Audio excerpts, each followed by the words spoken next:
Trivedi for giving this opportunity, and RegTech, TeamLease RegTech for hosting this seminar along with NISM and FICCI. Thank you so much.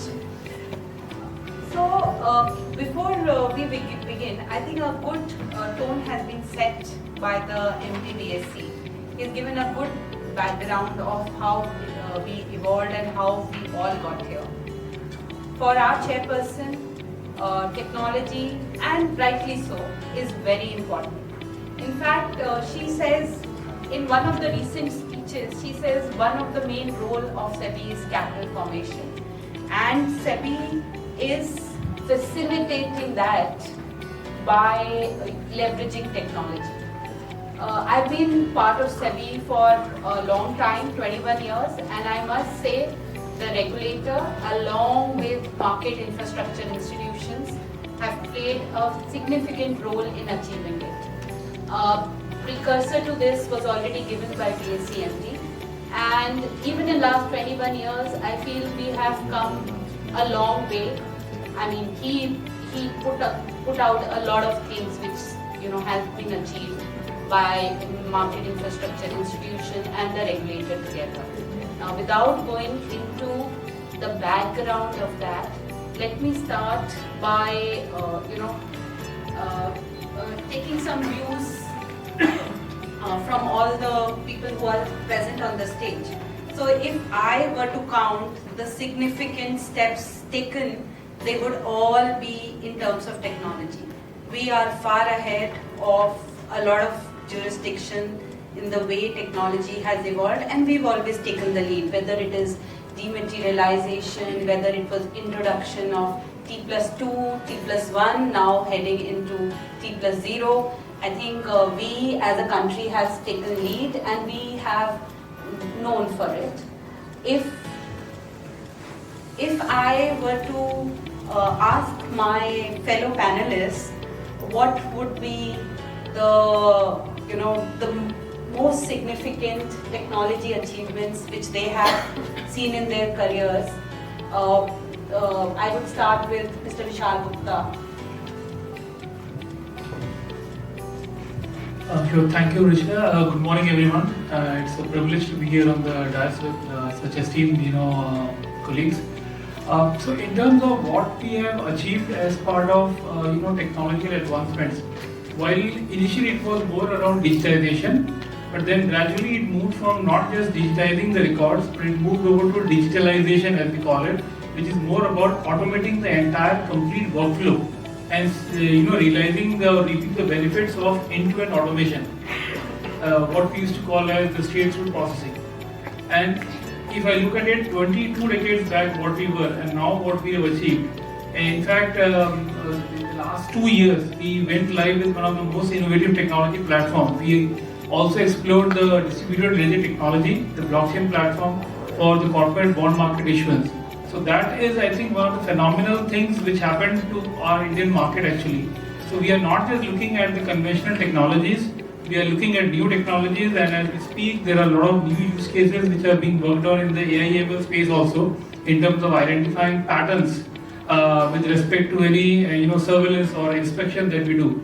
So I think the technology has come a long way, and overall I think our mindset has also changed in terms of looking to solve the problems using technology. Great, thank you. Avishkar? Good afternoon. Thanks NISM, Deepak sir, for having us over here along with the PT and TeamLease.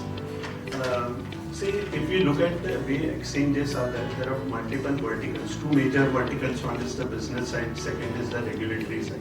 Within that, if you see, there are the different teams like your trading, clearing, even listing teams and all. And each team, if you look at the type of data, we ourselves as data rich. In the sense, just to give some stats, on an average, on a given day, we get 500 announcements. And if you convert it on a yearly basis, around 2 lakh plus announcements hits the exchanges. So, and each announcement, if you talk about it, that will be around 15 to 16 data points. And that, if we are able to consume that becomes one of the tools in which we help the companies and all that. And that's why one of the major things which we have worked in the recent past is XBRL. In XBRL, if we see the XBRL journey in the last 7-8 years, what we have done is we use structured, wherever the filing was in structured form, like your shareholding pattern, financial results, corporate governance reports, that were first converted into XBRL form and companies started providing that data in such manner.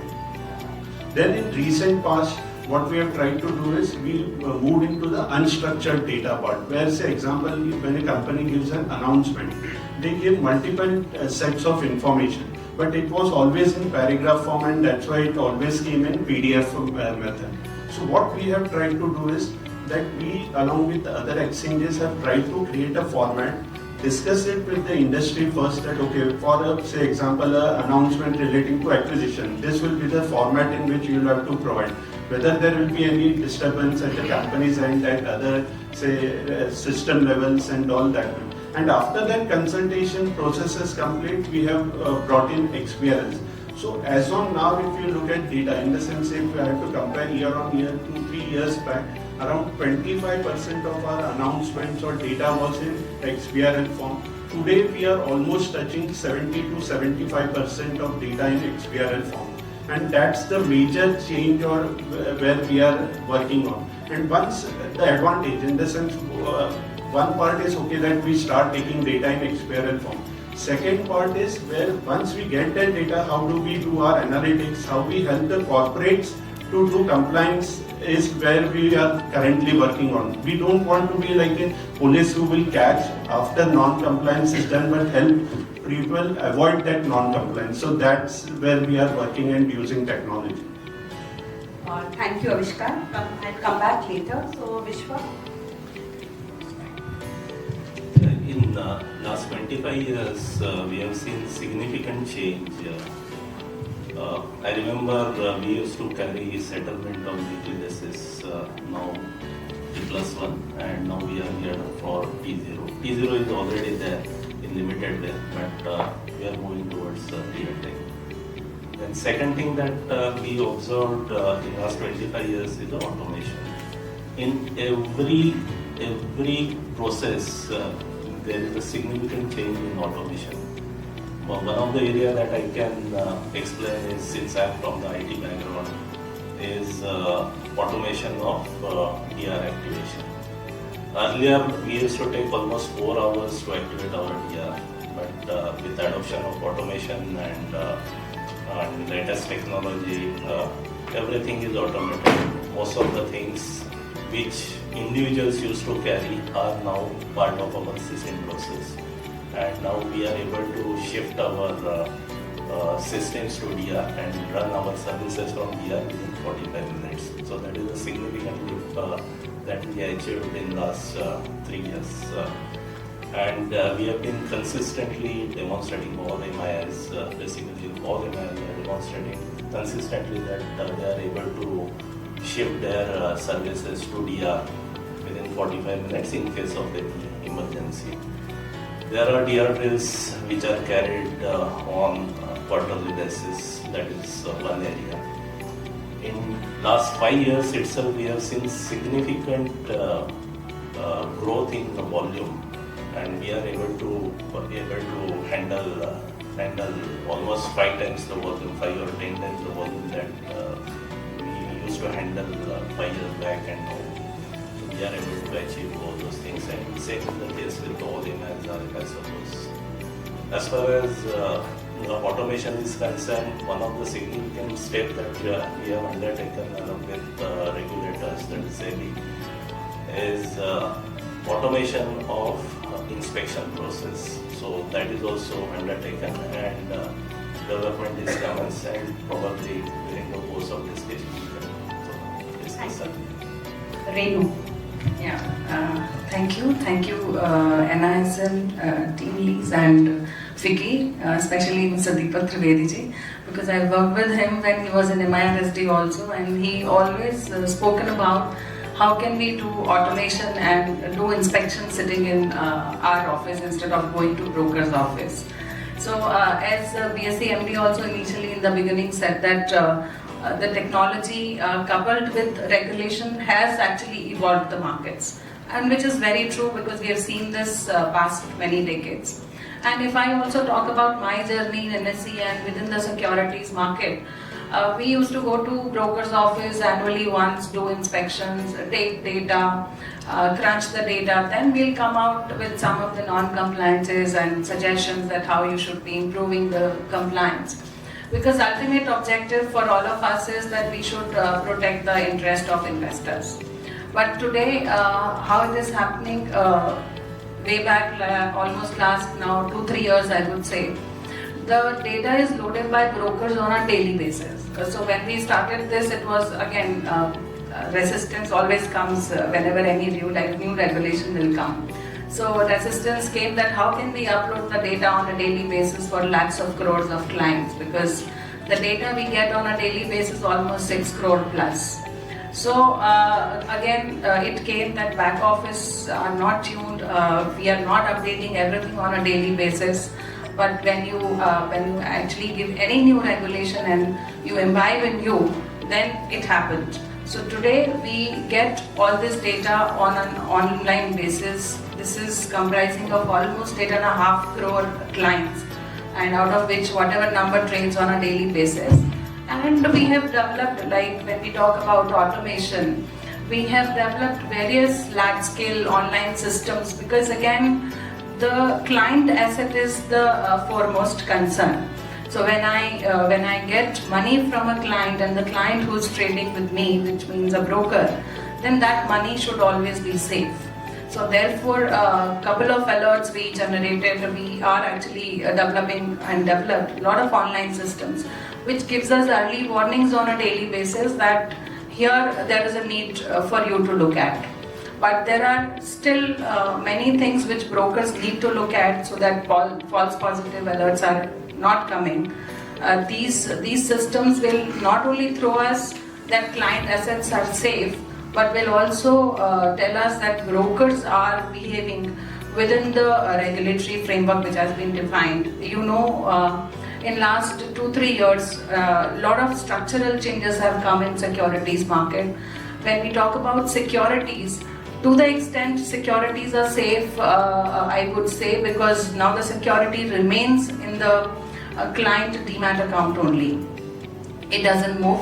It only gets pledged to the broker and then repledged to the clearing corporation, whereas funds are still fungible and transferred to brokers. So therefore, there is a need to continuously monitor, and therefore, even though we introduced 3 years back the client level funds segregation too, apart from the securities, which comes directly from the demat account of the client to the broker and then the clearing member and the clearing corporation, so that funds of each client is marked towards them and is not misused by any other client when they are taking exposure in the market. So over the time when we discuss more, we will brief that how these systems are effective and how we can look at removing the false positives from the market.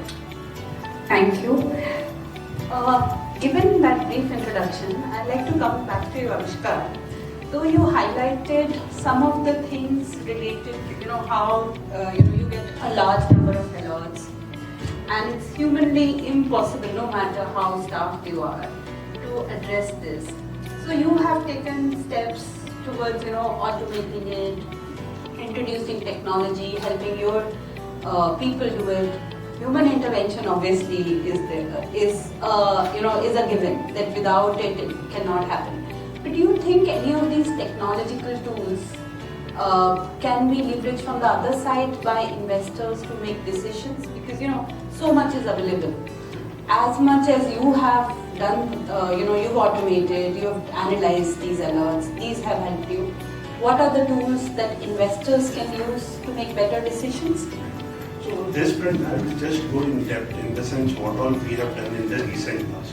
So just if you look at say 2 or 3 years back, SEBI has itself created a department called as Corporate Finance Investigation Department, CFID, which basically looks into the analysis of financial results, if there's any window dressing, if there's any unfair practice in the financial accounts and all that.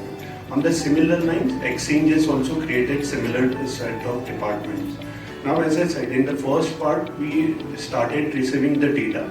Now, the immediate question is, if you are getting so much of data, what are how are you using it so that it's effective, in the sense that how you are helping the corporates or how you are helping the investors. So what we started is, we actually worked with a fintech company and we started consuming the data which the listed entity is providing, plus the data which is available outside, in the sense which is not submitted to the exchange but is available for that listed entity, subsidiary, associates, and we started collating that data, and basis that we started creating some sort of a score for our listed entities. And that when I say score, it at this juncture is looking at more than 102 variables for each listed entity and trying to score a particular company. So that as an exchange, we are able to then say, okay, out of our 2000 NSE listed entities, which are the companies where we need to monitor. Now, this part happens at the exchange end. The question comes is how again we go back to the investors and tell. Now, when I say we score a particular company, it's a bit of subjectiveness, because say we are taking data from various sources. The quality of the data may not be that good and all, because it's coming from various sources like your MCA, GST, EPFO databases and all that. So what we have tried to do is, from the investor perspective, we have created a beta site on our website. If you see, whenever you go on a get quote and you select a particular stock, there's a beta site which we have called as iInvest, where whatever data which we are taking from the public domain, that also we have started now displaying to the public at large, in the sense investors, so that he need not go to other sources to get the required data and all that way. So from an investor's perspective, at this juncture, the scoring is not available, but whatever data we are looking at is being provided to the investors. Great. So having done so much, what do you think is the way ahead? And I have another follow-up question. Since so much has been done already by the exchanges put together, what do you think is the way ahead for corporates, for exchanges? What role can corporates play in the whole ecosystem? How can they leverage the usage which you have already developed, and how can it become better? So again, for this particular part, I should actually compliment SEBI, in the sense what SEBI has done is, they have just not rushed through any system. So they have tried to first create a platform sort of. So if you typically see how SEBI also currently works is, if there's any particular issue, it gets discussed in committees. So there are various committees which are well-oiled, in the sense PMAC, SMAC, MDEC, COBOSEC, which has all type of market participants which first discuss a particular issue.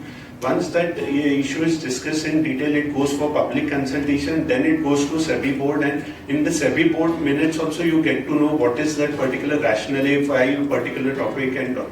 So this part, once it is done, what has been tried is, say from a corporate's perspective, I'm just giving one more just a data point so that we are in. Say, think from a corporate's perspective, there's a Thomson Reuters 2021 report which says that globally every 7 minutes there's a regulatory update. So our listed entities, which has say more than 100 subsidiaries and all, think from the compliance officer's perspective also, monitoring so many updates and all, and the moment you do a non-compliance, then there's a penalty, advisory, caution letter and all. He cannot say that I was ignorant. Ignorance, as everyone says, is not a bliss over here. So what again exchanges, even along with the corporates and SEBI has tried to do is, look at the pain points and see how we can use technology. So I'm just giving 2-3 examples. One was under this insider trading regulations. The moment your designated person trades about 10 lakhs in a quarter, you have to go and disclose that particular information. There were n number of instances where, say, during the trading window closure, some person by mistake used to trade, and then the compliance officer has to take it to his board. The board has to levy a penalty. He has to report to SEBI. Exchanges have to then analyze it and all that way. So one part came out is whether we can completely end this particular by mistake trading, which we can call. In the sense, the intention is not to go and trade during the trading window closure, but because of some error, that trade is taking place. So then what we started is, we worked on something called as trading block. Let the company provide the PANs to the designated depository. Designated depositories block the trading, the depository account at that script level and exchange at the symbol level. Now what is happening is, all this non-compliances, in the sense which the compliance officer was fearing that there will be some designated person who will be trading, has gone away. In the sense, using PAN and the technology, we have been able to stop this entire type of non-compliance.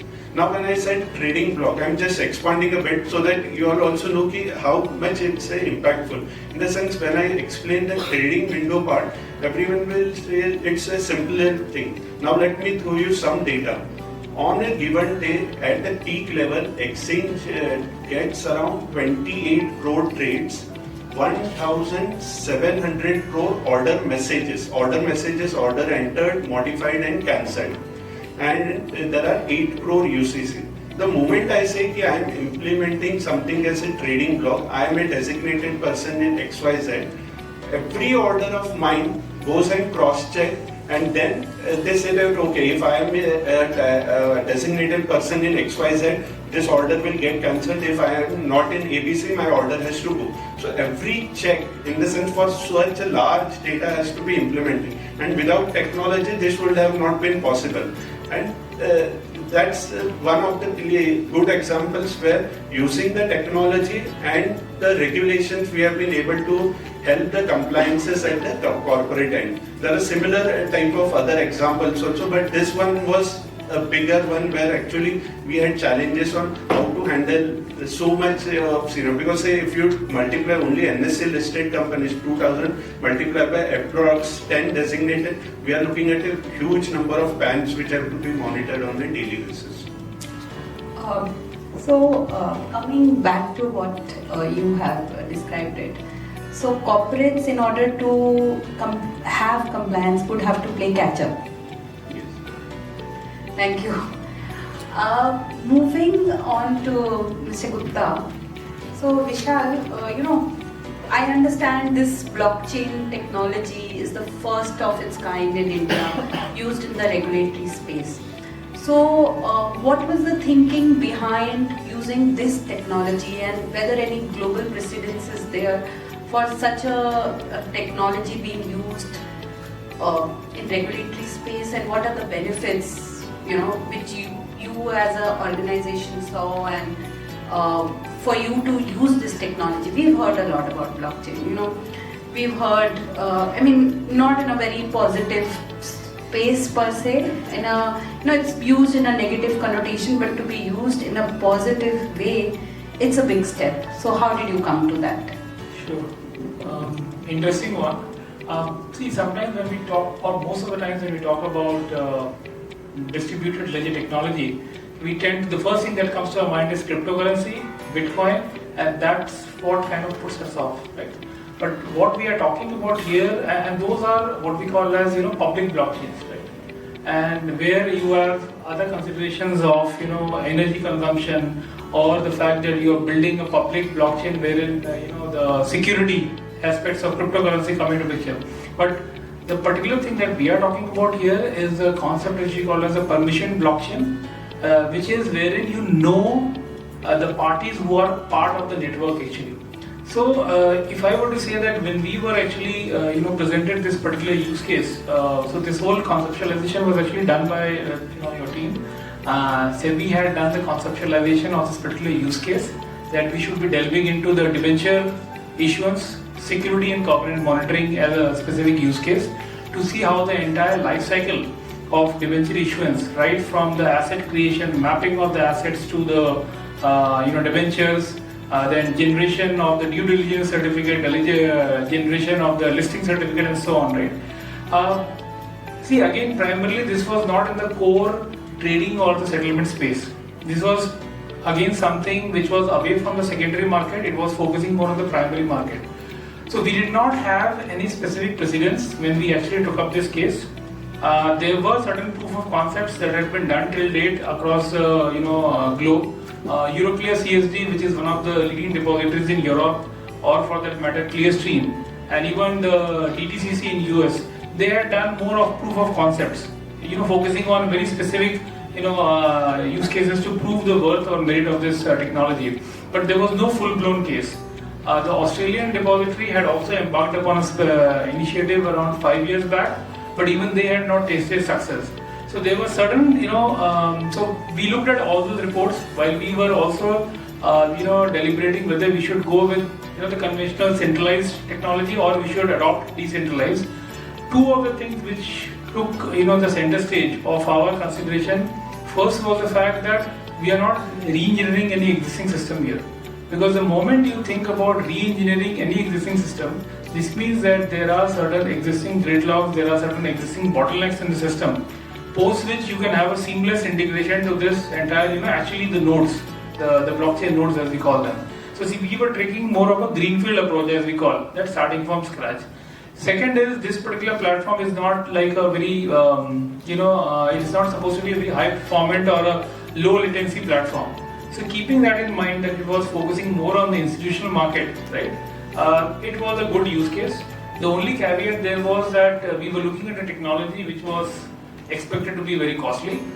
So that's where we started looking at certain, products out there in the market. Post, our due diligence, we saw that the kind of capabilities that we were looking at building on the platform, which is more like a workflow-based solution, leveraging the immutability aspect of blockchain, we said that we would want to go with the open source technology. So we built the entire platform on Hyperledger Fabric actually, which probably is comparatively cheaper compared to when you look at the enterprise platforms of R3 Corda. But nevertheless, I think it paid off. If you look at our overall journey, while the initial few months went into understanding more of the use case, doing small POCs, right, and then building the belief that yes, we can do it. So it was sometime in August 21 when we launched this program. We had our own set of failures while we were building the platform. In the initial, I would say 5 to 6 months, we didn't taste success. In terms, so it was conventionally we have a 3-tier architecture, and we were moving away from 3-tier to a 4-tier, including the blockchain. So the first use case framework itself, while we were having conversations, the first use case which we were able to securely build was in 5 months. But believe me, once the foundation had been laid, it took us no more than 2 to 3 months to put in place a factory model and start delivering the next set of, I would say, 22 use cases. So by I think March, beginning of March 2022, we were fully ready with the 23 use cases which were rolled out to the market. And so I think overall the journey was a little trickier one, but nevertheless I think we managed. So the first thing, if you look at it, about the excessive leverage of an asset, right? If you do not have a system whereby the asset which is being leveraged for a particular issuance is recorded, then there are chances that the issuer may use the same asset for actually leverage, for actually as an asset cover for any other issuance with a different debenture trustee. And if the other debenture trustee does not have access to those records, then it is quite possible that you end up using the same asset. So it's more like using it doubly or thrice actually for different issuances. Second point, which we saw, that the assets, they were not uniquely identified in any manner, or whenever the assets were getting captured in whatsoever system, they were not uniquely. There was a dedupe check which was supposed to be performed to uniquely identify that asset. And if the asset cannot be uniquely identified, again there is a possibility that you may end up recording the same asset again and using it for another issuance. The third issue which we saw was the lack of standardization across the market. So even for a due diligence process which a debenture trustee performs, there are different set of documents and different levels of information which they receive from the issuers or the credit rating agencies or the registries. So due to lack of standardization, also the DTs, the entire process was very cumbersome. Even when you look at the covenant monitoring, there was no digital platform on which the covenants were recorded. Sometimes you simply get a statutory audit note stating that it's all good, But then in some cases you do get Excel sheets, right? But again, that's prone to issues. Then the way the systems has to be designed in terms of understanding that every quarter, every 6 months, every year, you need to perform the required covenant monitoring and to get the required approvals of the DT. The level of details that need to be captured. There are close to 30 to 36 different types of covenants today out there on the platform. So any debenture trustee, when they basically look at a debenture trustee between issuer and debenture trustee, it will be a composite of these different types of covenants. So the level of details which was out there to be captured, that level of detail, there was no standardization for that. And last point was more around the periodic due diligence of the assets. So even there we saw that the way the due diligence was getting captured, in case if an asset gets devalued, right, then understanding that the asset cover is getting breached, right, and alert has to be generated to the debenture trustee and subsequent processes have to be invoked. Those kind of things were actually missing out there, which actually made this a very strong use case for actually developing a platform. Other point was why we went for decentralized is the idea here is that down the line. So as of now, we have built in order to have facilitate the market adopt the technology. We have built 3 super user nodes as we call them. One for the issuers, one for debenture trustees, and we are hosting. And NSDL is currently hosting those nodes. Right? Over a period of time, we would expect that some of the big players in the market, some of the issuers and debenture trustees, they actually get and establish the node within their own premises. And that's where the way we have designed the whole platform. Because once the data is in their premises, the whole trust that we are talking about in the ecosystem, that trust will automatically seep in action. So you've explained very well what are the risk challenges in the debenture issuances, which the DLT platform seeks to address. But what I'm curious about is what is the adoption, what is the level of adoption of this platform and awareness and usage of this platform by issuers and debenture trustees. And because this will be an all-encompassing platform per se. Because debt is only one side of the coin. There are banks. You can call it by a different name, but the nature of the instrument is maybe different. But actually, Finance 101, there are only 2 types of instruments, debt and equity. So, what is the kind of offtake for this platform? Absolutely. So, couple of things. If you look at adoption, when we actually started off in April 22, it was not so high. We had close to 300 issuers there who had enrolled for the service. The best part was before we launched the platform, there was a 2-month incubation period wherein we actually offered the platform to the issuers and debenture trustees to actually come and validate the platform in a pre-prod environment. That kind of set the stage, and at the same time our business and product team was very instrumental.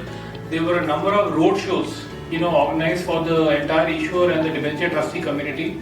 There were focus sessions which we had organized in terms of getting them seamlessly onboarded on the platform. So initially, I think for the first 6 months there were a lot of hiccups, right? When I say hiccup, I am referring to more of operational alignment, right? Because it was a paradigm shift for the market participants to move away from their manual processes to first of all get the data on the platform, right? Get into the blockchain.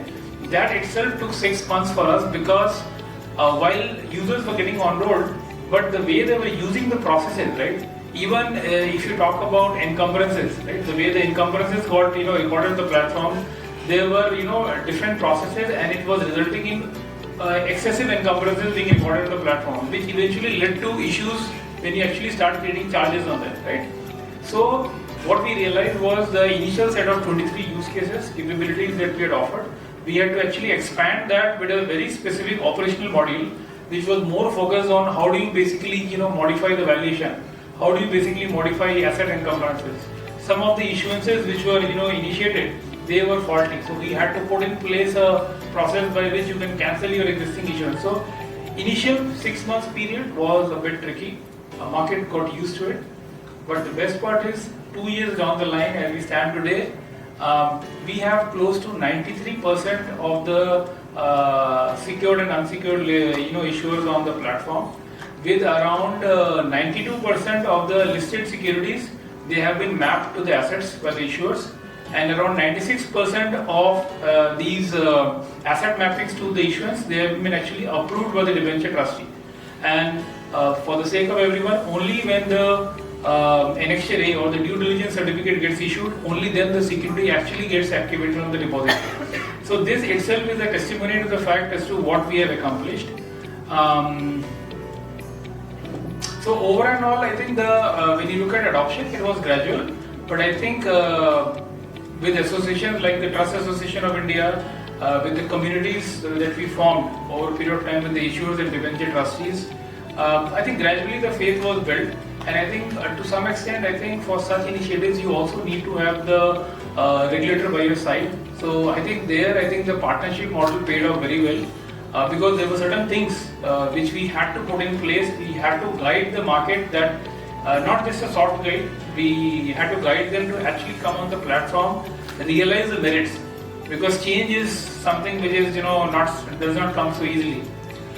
In terms of how do we look at the platform going forward, see, we have different communities. Eventually we build this whole platform for bringing in transparency into the way whether the issuances that are taking place in the market, whether they have the required asset coverage or not, right? So one of the recipients of this information has to be the end investor who is actually investing in the bond market today, right? So that is one area which we are looking, let's say in the next 6 to 12 months, as to how does this information can be put out to the end investors via investor portal actually. Second is, which is going to benefit more of the institutional investors, because using this information, they will actually be privy to the actual health of the asset actually. That will also come to forefront in terms of how these issuances have been managed. And most importantly, the credit rating agencies also, once they also become, so today they are indirectly participant to this whole process, wherein they upgrade or downgrade any particular security, but they need essentially the information of the assets which are actually acting as a security cover. So this platform will actually act as a resource, resource for them to seek this data, validate, and then accordingly provide the credit rating to the issuances actually. And so overall, I would say that the ecosystem is going to evolve, and bank, as you mentioned, is also one of the agencies in the market which actually extends the credit, right? So if you have the instruments out there on the platform with the required assets backing them, then I think it becomes a much more transparent system, right? So on the next, I would say 9 to 12 months, we are hoping to do two things. We are hoping to expand this platform in terms of its capabilities, as well as the data transparency to this various players. And second is, we are also looking at actually expanding the network to make it truly decentralized in a way. It's great to hear. I will, given the paucity of time. Thank you. Thank you. Thank you, Vishal. I will move to Renu. Renu, you talked about, security of client funds, etc. We know there has been a lot of changes. Yeah. This being one of the oldest areas, this is where SEBI started. We have moved from where to where, we all know where we are. We know that's still a concern. So, given, you have done a lot of things, you have put in a lot of early warning signals, etc. And you have used technology a lot. So, in the risk-based supervision, what kind of, approaches are you using technology to make it come through? Because, it's practical, number of clients are huge. 11 crore something Demat accounts, it's next to impossible to manually or even with technology to track them. So what is your risk-based supervision approach and how is technology involved in that? So when we talk about risk-based approach, when we do oversight over our brokers, so what is foremost important is, as we initially started with and begin with, that the client money, which is funds and security, is safe. I spoke about securities, that security now stays in the Demat account, the client only, so therefore it's less risky to be misused. But when we look at funds, I started with the technology change and the data submission from brokers, which is happening on a daily basis now. And earlier this used to happen only during inspection. We'll go to broker place, we'll take the data, and in 240 days only once or twice we will have a look at that data, that what it is meaning in non-compliances and all. Now when we get this data on a daily basis, what is most important is to see that the entire client funds which are actually available with the broker, which should have been available with the broker, actually available or not. How do we look at this? So we collaborated with all the clearing corporations, all 4 clearing corporations and exchanges, and thanks to the regulator, because a lot of meetings in the initial days happened in 2021 when the collaboration was happening, how the data travel will happen. Because if a broker is having say 100 crore worth client payables on any given day, which we are looking at during inspection only once, and if we look at all the days of the year, which is 240 plus days, then when we get this 100 crore payable on daily basis, we will take data from clearing corporation whether equivalent amount is available with all 4 clearing corporations or not. This was a huge task.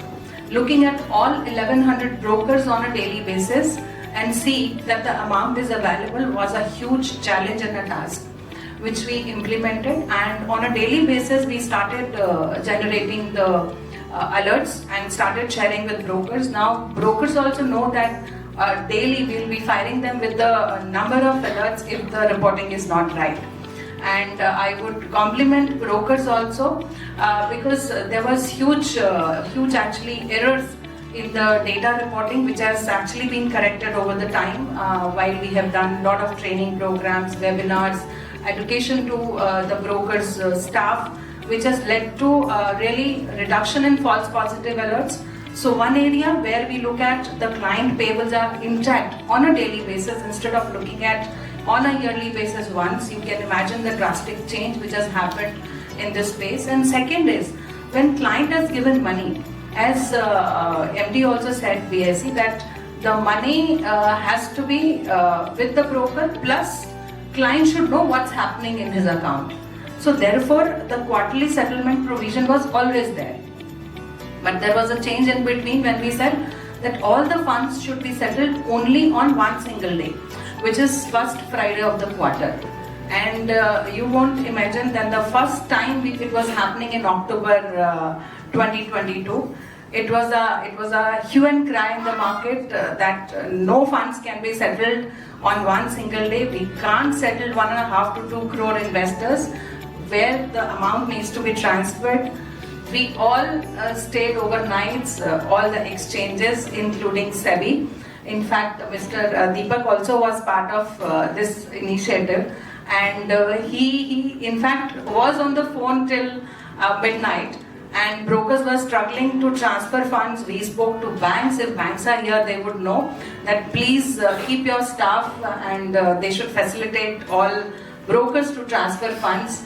And it was a great success with the help of brokers, banks, regulators, that almost 30,000 plus crore amount got transferred to almost 1.5 crore clients. So you can imagine the kind of data exchanges are handling, and of course brokers are helping us managing it well, which is globally never happening, because it is only our market which is ID market, and we are closely monitoring this way. Otherwise globally there are so many places which is omnibus, and it's not this kind of monitoring which we are doing. So these are the two things which we feel that we have been doing on an ongoing basis and not on sample basis. It is kind of a concurrent working for all the data of the brokers when it comes to the client security. And what is the beauty of this system is that this data is also visible to client. So we have enabled even the clearing corporations where the payables are being reported by brokers. This data is accessible to the client, and we are making a lot of awareness towards this, that client should go and check what is reported for him, because we are monitoring this. We are looking at that this amount should get settled. We are looking at that this amount should be available. So the beauty is that client also should look at this data, and client should know that he has to look at this. A lot of awareness is happening. And the second part I would briefly touch upon, looking at paucity of time, that brokers are behaving, I said, within the regulatory framework. We also ensure during this process that their risk management is at not risk. So why and how their risk management will not be at risk when they collect the margins from the clients. Again, when it comes to collection of margins so that markets are safe, we will look at all the clients and all the brokers on a daily basis.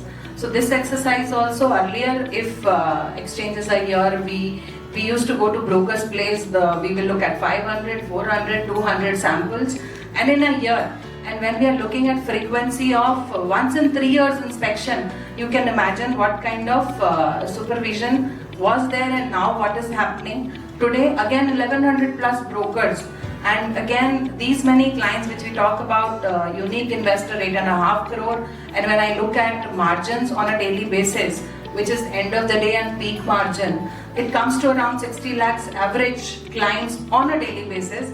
The system not only looks at one clearing corporation margin requirement, it looks at all the clearing corporations margin requirement, it pulls the data, clubs it, and then one PAN and one broker, how much margin is required with the broker, whether broker has it or not. And if broker has not reported it right, because they are also reporting this data on a daily basis to clearing corporations. So we pick this data from clearing corporation, we'll look at whether this reporting was right or not, and we will actually again go back to broker, and manipulations have gone. If I will just give you one example where we actually keep catching, and brokers also now know that how they need to be reporting everything right. Suppose somebody reports a high margin requirement, say 20 crore what a client needs a margin, and I report wrongly to the clearing corporation, this data travels to exchange. And when we look at the ledger balance, and if ledger balance he reports as 20 crore which he has not collected, then he'll get caught in one alert of that he's not having the entire funds with them because he's not having that 20 crore. But if he reports to the margin that he has margin, then he'll get caught here. If he reports here, then he will get caught at margin. So there are actually impact analysis. If one place he is not reporting it right, the teams are tuned and they will look at another alert that why the second one has not been generated. Now what is the need for brokers to look at? Brokers actually need to correct their system as far as reporting is concerned, because now this all depends on the reporting. So their systems, their shops needs to be tuned so that the data which is traveling to exchanges, data which is coming to us for monitoring purposes, good data, and only the good alerts are being generated, no false positives are not getting generated. Thank you so much. So that gives a good insight into the functioning in the mind of the first level regulators, which are MIs over here. Now I will come to Vishwas. So something very interesting which we have done. So all these we have talked about till now are the market facing, compliance tools, if I can call them that. Now let's come to how we will monitor the monitors.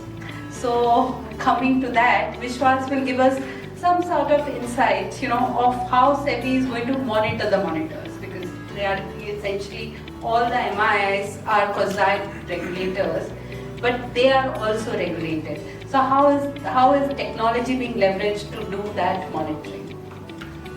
Thanks for this nice question. Actually, if you see transition, initially we started with mistake, and now we are moving towards RegTech. RegTech is there for last decade also. As a depository, we are having tons of data with us. What are we doing with that data?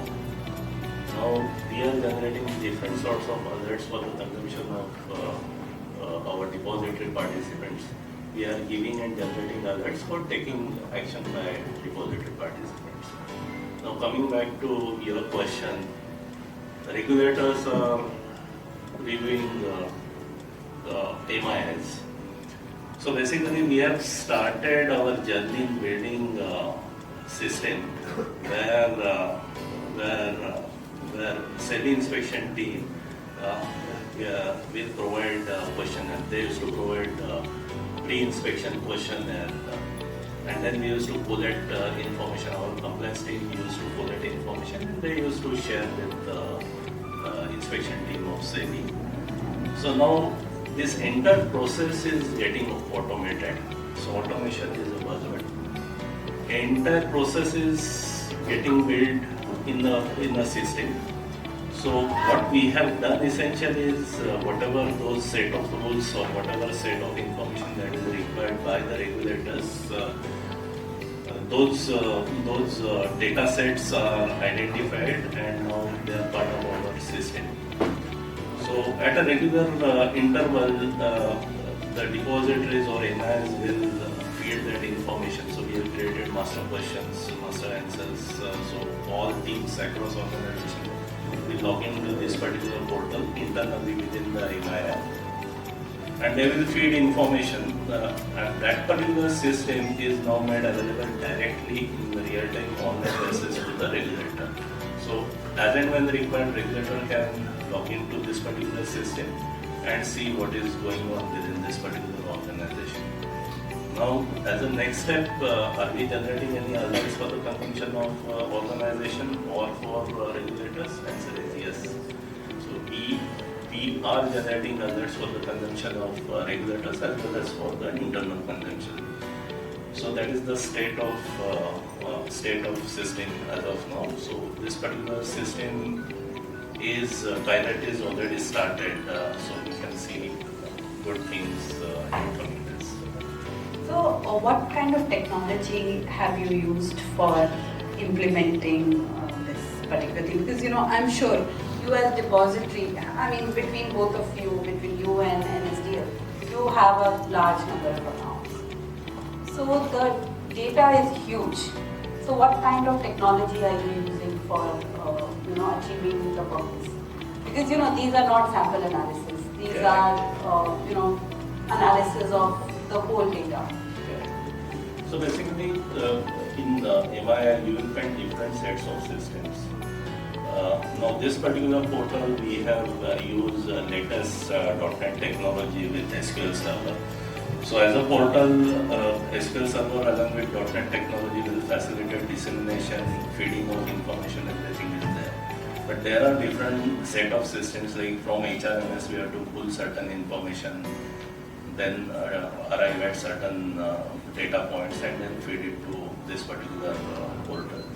Then there is a data warehouse which is internally used that will also facilitate generation of data, and from that data this particular system will generate alerts for the consumption. So it is a combination of multiple systems. It is the data warehouse plus HRMS plus various core depository system.